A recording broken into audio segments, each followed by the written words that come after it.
మరి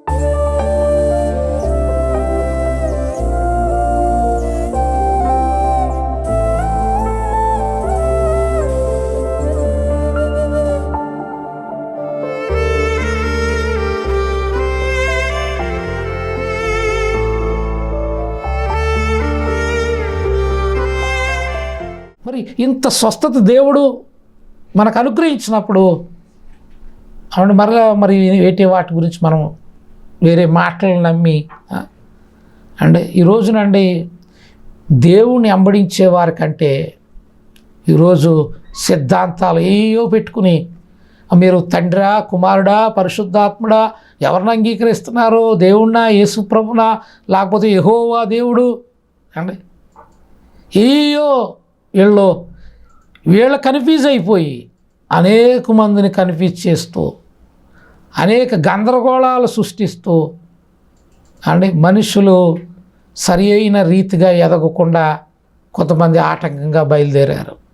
ప్రియమైన ముగించేస్తున్నా, ముగింపు మాటల్లోకి వచ్చేసాను. నేను మీకేం చెప్తున్నానంటే ఆరోగ్య విషయంలో అశ్రద్ధ వద్దు, ఆరోగ్య విషయంలో అశ్రద్ధ వద్దు.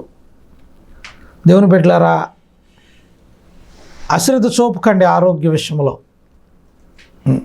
మీకు మీ శరీరం ఇండికేషన్ ఇచ్చినప్పుడు, మీకు సూచన తెలిసినప్పుడు వెంటనే మీరు తప్పకుండా దానికి సంబంధించిన మందులను, దానికి సంబంధించిన వైద్యాన్ని కూడా తీసుకోమని ప్రభు పేట మీకు తెలియపరుస్తున్నాను.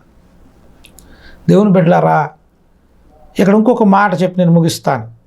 ఏమిటంటే దేవుని బిడ్డలారా, ఆరోగ్యం గురించి మనం ఆలోచించినప్పుడు అశ్రద్ధ కలిగిన వారుగా ఆరోగ్య విషయంలో మనం ఉంటున్నప్పుడు కొంతమంది ఏమండి దైవిక విషయంలో కూడా మనం చూస్తాం,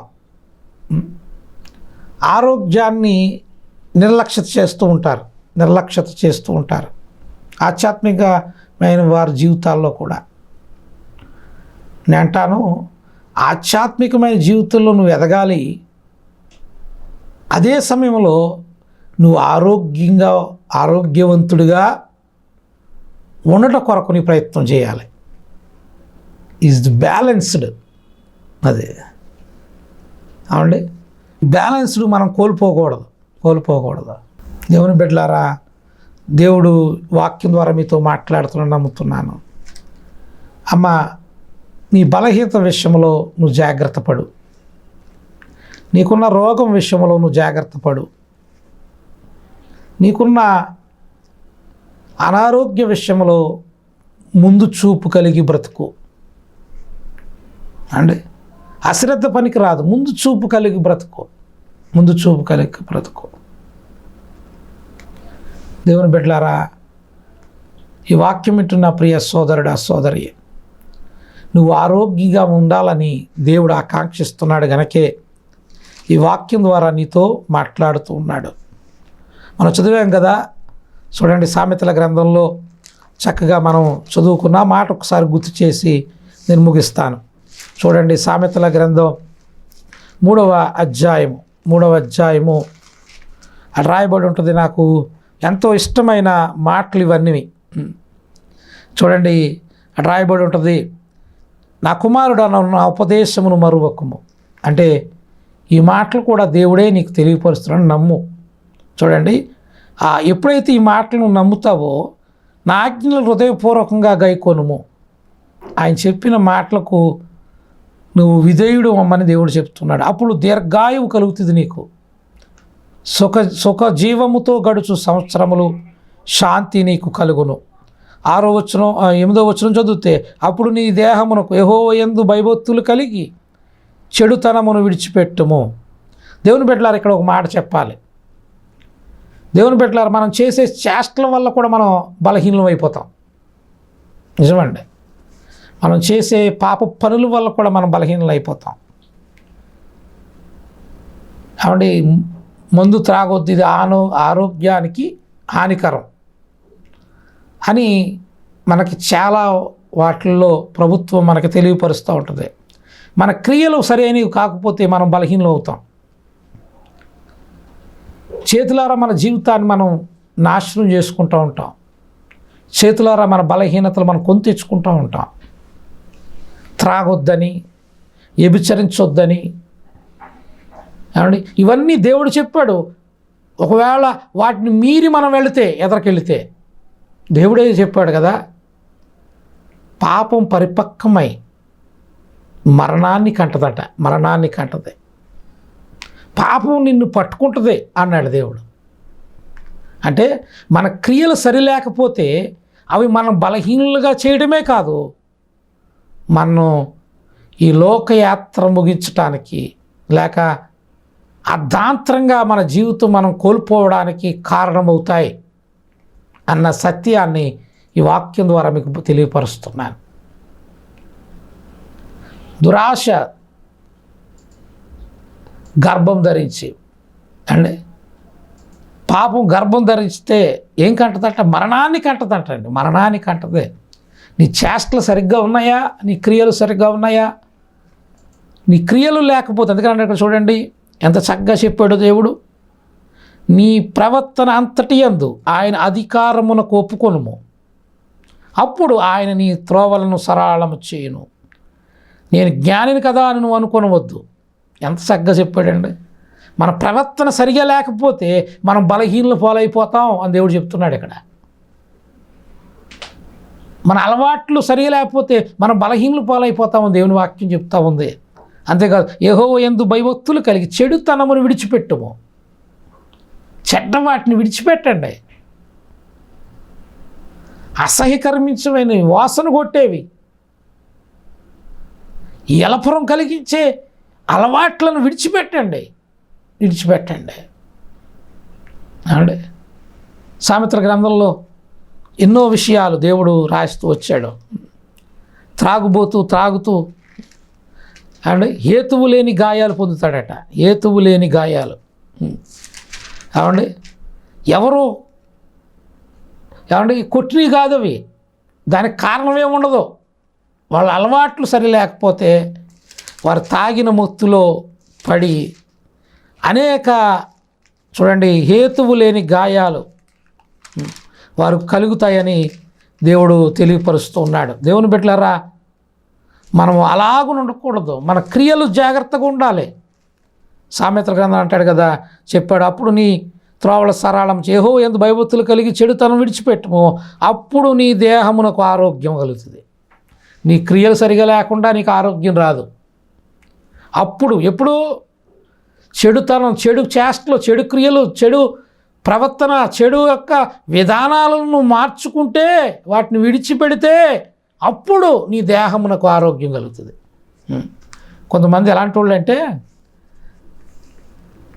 సమయం ఉన్నప్పుడేమో దేవుడి మాటలు పక్కన పెట్టేసి ఇష్టానుసారంగా తాగి తిరిగి ఇష్టానుసారంగా బ్రతికేసి, దేవుడి మాట అంటే లెక్క లేకుండా, ఎన్నిసార్లు చెప్పినా గద్దింపునకు లోబడకుండా తిరిగేసి ఇష్టానుసారంగా కొంతెచ్చేసుకుని అన్నీని ఆఖరిలో మాత్రం దేవుణ్ణి, ప్రభువా నా రోగాన్ని స్వస్థపరచు, నా రోగాన్ని బాగు చేయి, ప్రభువా తట్టుకోలేకపోతున్నాను, భరించలేకపోతున్నాను. అవునండి, ఎంత అవివేకమైన ప్రార్థన ఇది కదా. దేవుడిచ్చిన అవకాశాన్ని అంతటినీ చేజేతులా తెలుసుండి నీ జీవితాన్ని నాశనం చేసేసుకుని చివరిలో దేవుణ్ణి వేడితే దేవుడు అంటాడు, సామెతల గ్రంథంలోనే అదే మాట రాస్తాడు. చదువుదామా 1వ అధ్యాయము సామెతల గ్రంథం అవునండి 25వ వచనం, 1వ అధ్యాయం 25వ వచనం చూడండి. 23 నుంచి చదువుదాం. నా గద్దింపు విని తిరుగుడి. నేను చెప్పినప్పుడు తిరగండి, మార్చుకోవండి, మీ జీవితాలు మార్చుకోమని దేవుడు చెప్తున్నాడు. ఆలకించుడి, నా ఆత్మ మీ మీద కుమ్మరించెదను, నా ఉపదేశం మీకు తెలిపెదను. అంటే దేవుడు చెప్తున్నాడట, బాబు ఇలా బ్రతకూడదురా బాబు, నీతిగా సరైన మార్గాన్ని వెళ్ళు అని ఉపదేశాన్ని మనకు బోధిస్తున్నాడు. నేను పిలువగా మీరు వినకపోతిరి. ఏంటండి, ఈరోజు త్రాగుబోతులకు అండి, వ్యసనగ్రాండ్రులకు, జోదగాళ్లకు, వ్యభిచారులకు దేవుడు చెప్తున్నాడు, మార్చుకో నీ జీవితాన్ని. అని చెప్పినప్పుడు కూడా కొంతమంది అంట, నేను పిలువగా మీరు వినకపోతిరి. మేము పిలిచాను, మీరు వినట్లేదు నా మాట. మార్చుకోమని చెప్తున్నాను, మార్చుకోవట్లేదు నా మాట. వినకపోయిరి. నా చెయ్యి చాపగా ఎవ్వరూ లక్ష్య పెట్టకపోయిరి. ఆయన చెయ్యి చాపాడట, అయ్యా మార్చుకొని నా మాటిని అని బ్రతిమలాడుతున్నాడు మన చెయ్యి చాప ఆయన. కానీ మనం ఏం చేయలేదట, నా చెయ్యి చాపగా ఎవ్వడనూ లక్ష్య పెట్టకపోయిరి. నేను చెప్పిన బోధ ఏమీ మీరు వెనక త్రోసివేసిరి. ఎంతమంది దైవజనులు, గొప్ప గొప్ప ఆత్మపూర్ణులు ఎంత సత్యాలను బోధిస్తున్నారు. ఎన్ని విషయాల్లో మిమ్మల్ని సరిదిద్దటానికి వాళ్ళు ఆత్మ ప్రేరేపితులై పురుగొల్పబడి మీకు బోధిస్తున్నారు. అయినను కొంతమంది అట చూడండి, రాయబడి ఉంది కదా, నేను చెప్పిన బోధ ఏమీ మీరు వెనక త్రోసివేశారు. చెప్పావులేవయ్యా, త్రోసివేశారంట. నా గద్దింపునకు లోబడకపోతిరి. కాబట్టి ఇక్కడ ఈ మాట మర్చిపోకూడదండి. కాబట్టి మీకు అపాయము కలిగినప్పుడు నేను నవ్వెదను అన్నాడు దేవుడు. ఏమన్నాడండి? మీకు అపాయం కలిగినప్పుడు నేనేం చేస్తాను? నవ్వుతాను అంటున్నాడు. ఎందుకంటే దేవుడు చెప్పాడు, సరిదిద్దుకోమన్నాడు, బాగు చేసుకోమన్నాడు, మార్చుకోమన్నాడు, ఇవన్నీ చెప్పాడు. నువ్వు మార్చుకోకుండా నీ జీవితాన్ని ముందుకు సాగిస్తే ఒకరోజు అంటున్నాడు చూడండి, కాబట్టి మీకు అపాయం కలిగినప్పుడు నేను నవ్వెదను. అప్పుడు నవ్వుతాడు. ఎందుకంటే ఎన్నిసార్లు చెప్పానయ్యా నీకు, ఒక మాట కూడా నీ హృదయంలో పెట్టుకోలేదు. ఇప్పుడు బాధ కలిగినప్పుడు మాత్రం దేవుణ్ణి అడుగుతున్నావు.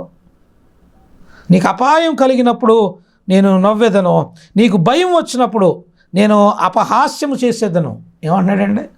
అప్పుడు భయం అమ్మో డాక్టర్లు చెప్తారు ఇంక మా చేతిలో లేదండి అంటారు. అప్పుడు భయం కలుగుతుంది నీకు. అప్పుడు చూడండి, ప్రాణం గుప్పిట్లో పెట్టుకుని భయపడుతూ అడుగుతా. అప్పుడు కానీ దేవుడు అంటాడు, నేను అపహాస్యం చేసేదను అంటున్నాడు. అప్పుడు చూడండి, భయం మీ మీదకి తుఫాను వలె వచ్చినప్పుడు, సుడిగాలి వచ్చినట్లు మీకు అపాయం కలిగినప్పుడు, మీకు కష్టము దుఃఖము ప్రాప్తించినప్పుడు నేను అపహాస్యము చేసేదను. ఏంటండి? అప్పుడు నేను ఏం చేస్తాను అన్నాడు? దుఃఖం వస్తుంది, అప్పుడు ఏడుపు వస్తుంది, కన్నీరు వస్తాయి, బాధలు వస్తాయి. నేను అప్పుడు అపహాస్యము చేసేదను. అప్పుడు వారు నన్ను గూర్చి మొర్రపెట్టుదురు కానీ నేను ప్రత్యుత్తరం ఇయ్యకుందును. నన్ను శ్రద్ధగా వెతుకుదురు కానీ వారికి నేను కనబడకుందును అన్నాడు. అప్పుడు ఎప్పుడు?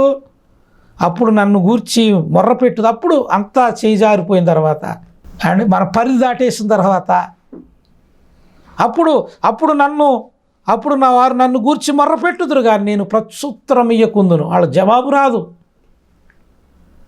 వారికి విడుదల రాదు, స్వస్థత రాదు.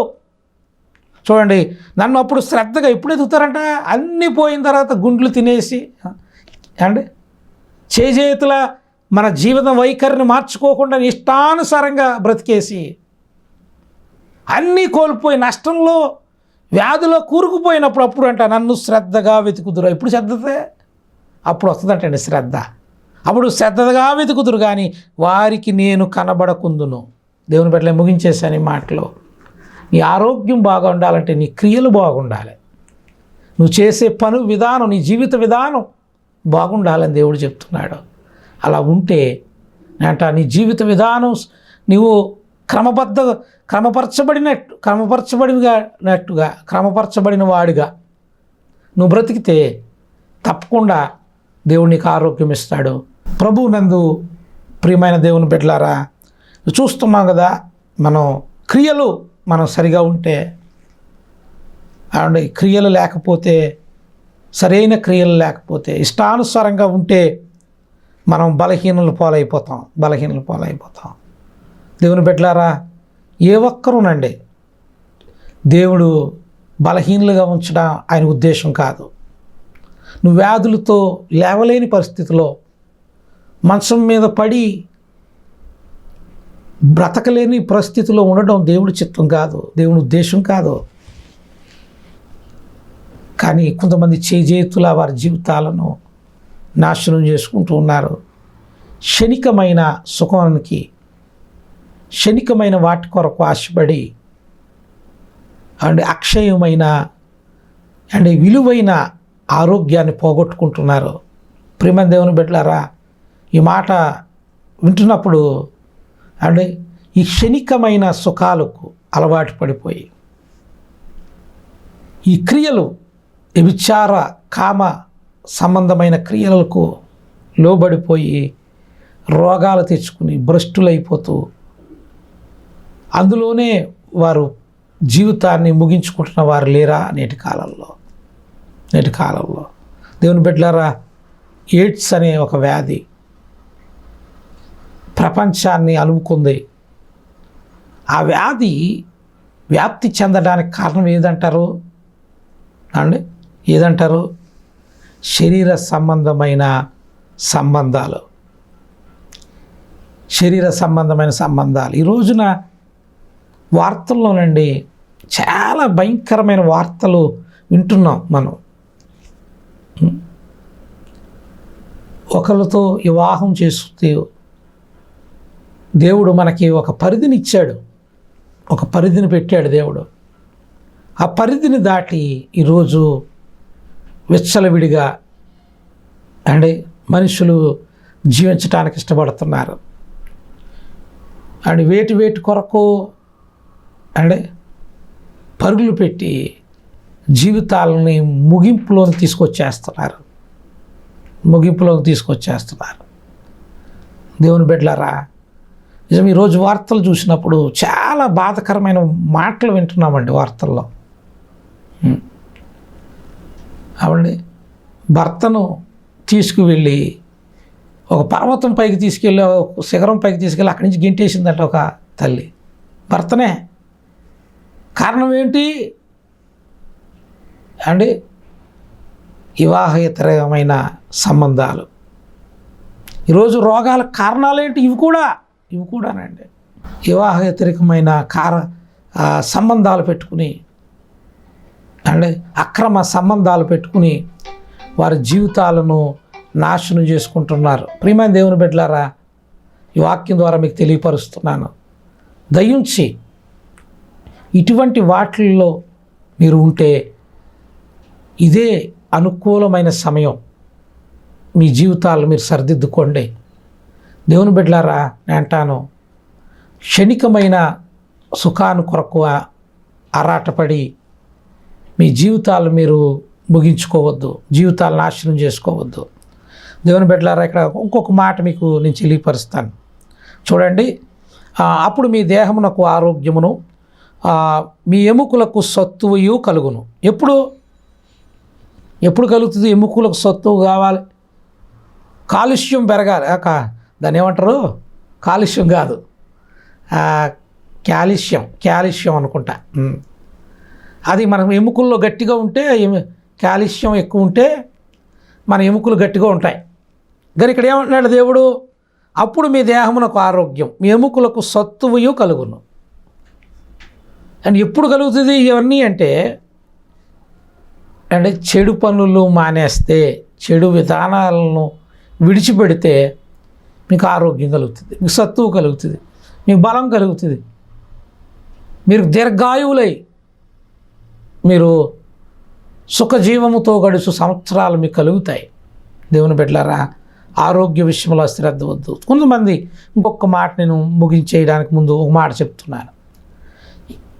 ఒకటి, క్రియల వల్ల కూడా మనం ఆరోగ్యాన్ని పోగొట్టుకుంటున్నాం.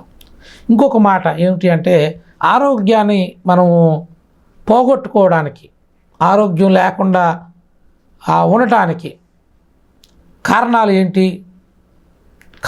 ఏంటి అంటే, కొంతమంది వారి జీవితం జరగబోయే వాటి విషయంలో, లేకపోతే ఏదో జరిగిపోతుందని, ఏదో అయిపోతుందని, ఏదేదో వాళ్ళు ఊహించుకుని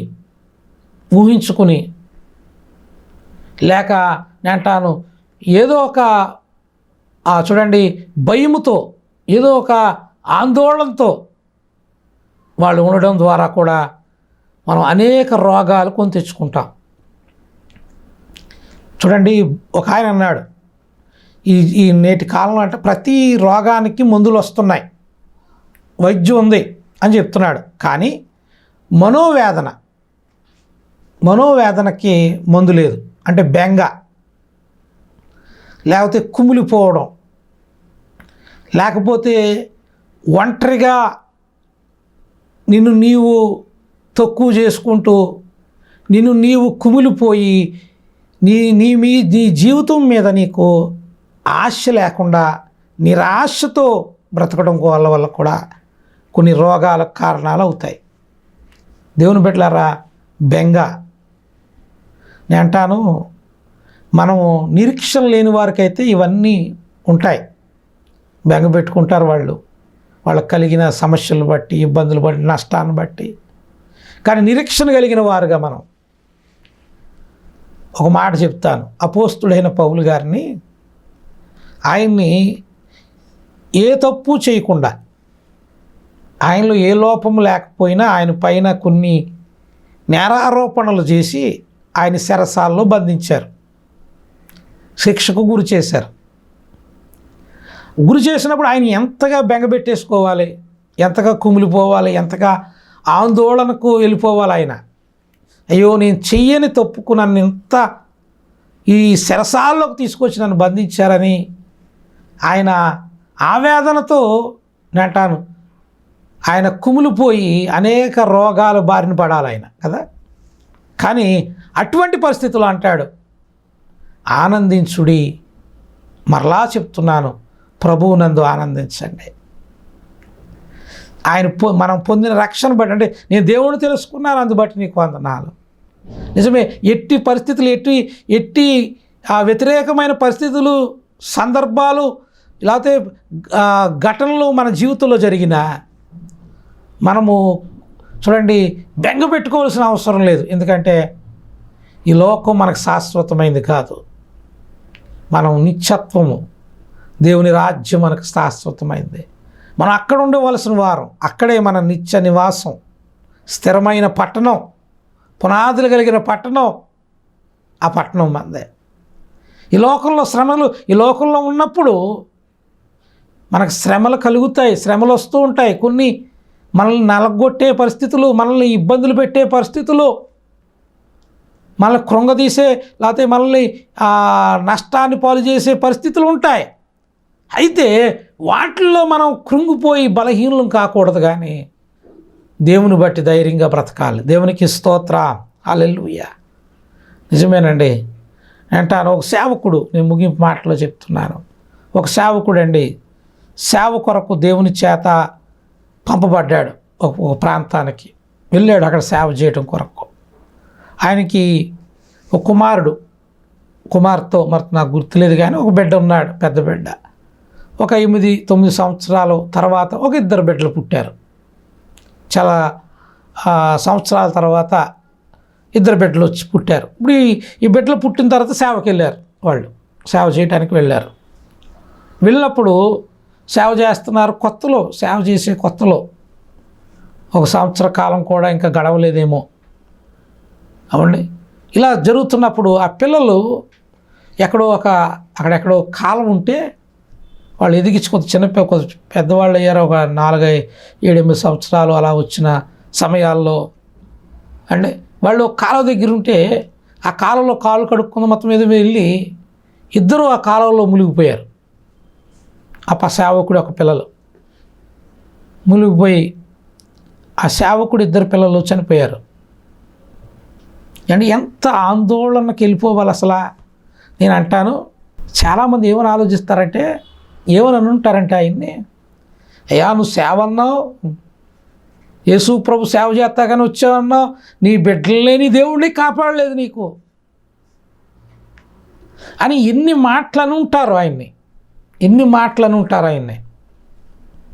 ఎంతగా ఆయన్ని చూడండి, ఆయన్ని ఇబ్బంది పెట్టడానికి, లేకపోతే ఆయన ఇంకనో కృంగ తీయడానికి ఎన్నెన్నో మాటలు ఆయన జీవితంలో ఎదురై ఉంటాయి కదా. కానీ వారి బిడ్డల పట్ల నిజమే, బిడ్డలు లేని లోటు ఎవరో తీర్చలేంది అది. అంత దుఃఖంలో ఆయన అలాగునే అండ్ ఒక బలహీనుడైపు సేవను విడిచిపెట్టేసి, లేకపోతే ఇంకా సాల్లే దేవుడు చేసింది ఇలా చేశాడు దేవుడు నమ్ముకుంటే, ఆ దేవుడిని విడిచిపెట్టేసి ఆయన లోకంలోకి వెళ్ళలేదు. ఆయన సేవలో నిలబడి నేటికి ఈ రోజుకి ఆయన సేవ చేస్తూ అనేక మంది బిడ్డలను రక్షించాడు. ఆయన అనేకులను రక్షణ మార్గంలో నడిపించాడు. ఆయన్ని అడిగితే, ఎవరైనా అడిగితే, ఇప్పుడు వెళ్ళి అడిగితే అయ్యా దేవుడు నీ బిడ్డలిద్దరిని తీసుకుపోయాడు కదా, నీ బిడ్డలు లేకుండా చేశాడు కదా నీకు అని అంటే ఆయన అంటాడు, నాకు ఆ ఇద్దరు బిడ్డలు పోయినా నాకు బోళ్ళు మంది బిడ్డలను నాకు ఇచ్చాడు, ఆత్మీయమైన బిడ్డలను నాకు ఇచ్చాడు. ఎంత ధైర్యం అండి ఆయనకి, ఎంత దృఢమైన నిశ్చయత, ఎంత దృఢమైన అటువంటి మనోధైర్యాన్ని ఆయన కలిగి ఉన్నాడు. ఆ ధైర్యం కలిగి ఆయన కృంగిపోకుండా దేవుని సేవ చేస్తూ ఉన్నారు. మొన్న ఆయన కలిశాను నేను, ఆ సేవకుడిని, అంటే ఆయన చూశాను. నిజంగా ఎంత గొప్ప ధైర్యవంతుడు, ఎంత చూడండి మనోధైర్యం కలిగిన వాడు ఆయన దేవునిలో. అంటే ఆయన ఎంతగా విశ్వాసం కలిగి బ్రతికాడు. దేవుని బిడ్డల నిజమంటాను నేను, దేనికి కృంగిపోయి బలహీనురాలు కావద్దు, రోగాలు కొని తెచ్చుకోవద్దు, దేని కొరకు బెంగపెట్టుకోవద్దు. దేవునికి అప్పగించి ఆయన చేయు కార్యం కొరకు ఎదురు చూడు. దేవుని బిడ్డలారా, మీకు ఆఖరిగా చెప్తున్నాను, మీరు దయించి మీకు కలిగిన బలహీనతల్లో చేజేతులా మీరు తెచ్చుకోవద్దు. మీరు ఆరోగ్యవంతులుగా ఉండాలని దేవుడు ఆకాంక్షిస్తున్నాడు. మీరు ఆరోగ్యంగా బ్రతకాలని దేవుడు కోరుతున్నాడు. దాని కొరకే దేవుని యొక్క ఆశ, దేవుని యొక్క ఉద్దేశం. దేవుని బిడ్డలారా, మనం అందరం ఆరోగ్యంగా బ్రతకాలి, ఆరోగ్యంగా ఉండాలి. కాబట్టి దేవుడు మనల్ని ఆరోగ్యమైన కరమైన జీవితాన్ని మనం కలిగి ఉండాలి దేవుడు కోరుతున్నాడు. అట్టి కృప దేవుడు మనకి దయచేయునుగాక. ఆమేన్. ప్రార్థన చేసుకుందాం. కళ్ళు మూయండి, ప్రార్థన చేద్దాం. మహాపరిశుద్ధుడైన తండ్రి, మహిమ కలిగిన దేవానికి వందనాలు. ప్రభువా, నిజమే నేటి కాలంలో అనేకులు బలహీనులుగా ఉంటున్నారు. అనేక రోగాలు, అనేక భయంకరమైన వ్యాధులతో బాధపడుతూ ఉన్నారు. ప్రభువా, ఈ వాక్యం వింటున్న వారు ఎవరైనా బలహీనతతో ఉంటే అయ్యా, వారి ఎడల నీ కనికరం, నీ దయను చూపండి. నీ గాయపడిన హస్తము చేత ఇప్పుడు ప్రార్థిస్తూ ఉండగా ప్రభువా, అవునయ్యా, నీ హస్తము వెళ్ళి వారి తాకిటకు నీ కృపనివ్వండి. వారిని దర్శించండి. వారిని యేసు నామములో వారికున్న బలహీనత, సిరి నుండి సిరిపాదం వరకు ఉన్న ప్రతి బలహీనత యేసు నామములో విడుదల ఆజ్ఞాపిస్తున్నాను. గొప్ప విడుదల దయచేయండి, గొప్ప స్వస్థతను దయచేయండి. నిరీక్షణ కలిగి, ధైర్యం కలిగి, ఆరోగ్యకరంగా ముందుకు సాగే కృప దయచేయమని యేసు నామమున ప్రార్థిస్తున్నాను తండ్రి. ఆమేన్. ఈ పరిచర్య మీకు ప్రోత్సాహకరంగా ఉంటే తప్పకుండా ఒక ఫోన్ కాల్ చేయండి. మీ కొరకు ప్రార్థన చేయబడుతుంది. మీ కొరకు ప్రార్థన చేయడానికి మేము ఎప్పుడూ సిద్ధంగా ఉన్నాం. మీ బలహీనతల్లో కూడా మీ కొరకు ప్రార్థన చేస్తాం. దేవుడు ఈ మాటలను దీవించునుగాక. ఆమేన్.